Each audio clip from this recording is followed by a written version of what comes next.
Let's go back to 2000.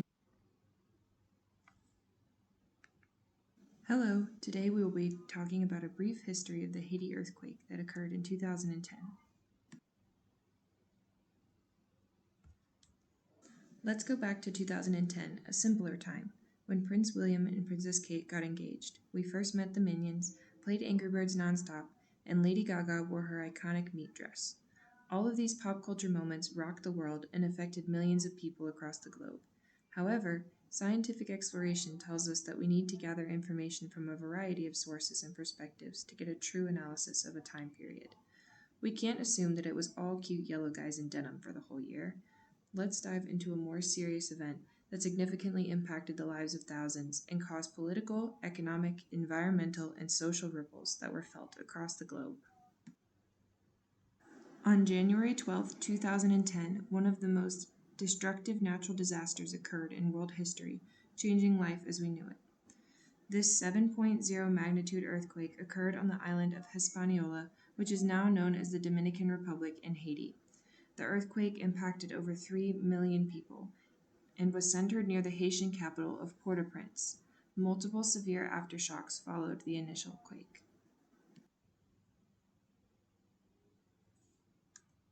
Scientists initially believed that the earthquake was caused by a strike-slip fault or a transform boundary among the Enriquillo Plantain Garden Fault. However, they did not see any surface deformation and ruled out this fault system as the cause of the earthquake.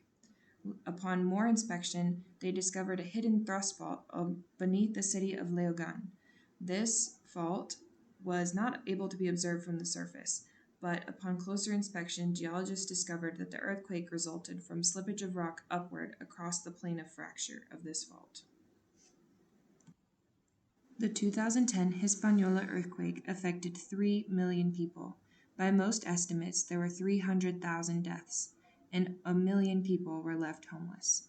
Both Haiti and the Dominican Republic are still feeling the economic and social effects of this earthquake today.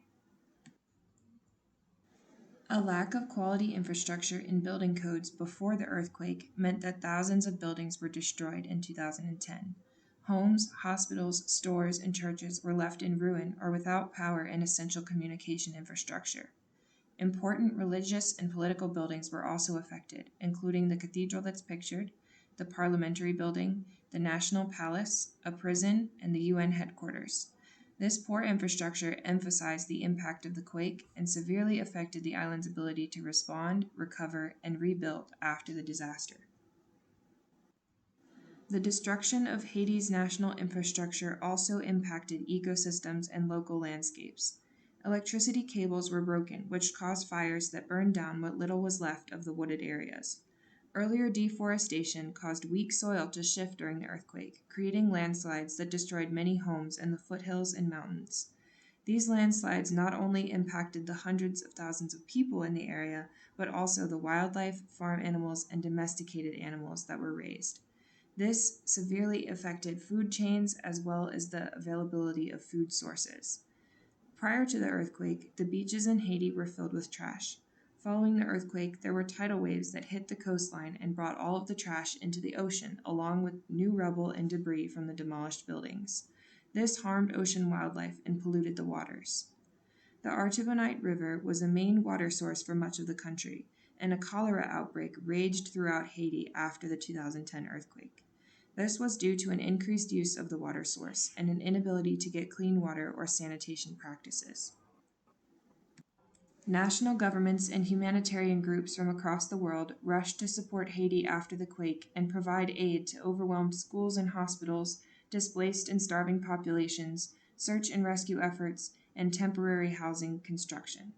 There were issues coordinating aid efforts due to lack of governmental leadership in Haiti and the destruction of major political buildings. Political processes were severely interrupted by the disaster, and any elections that were held were very fraudulent. The lack of centralized government and temporary disassembly of Parliament in 2015 led to the inability to respond to the crisis and organize aid.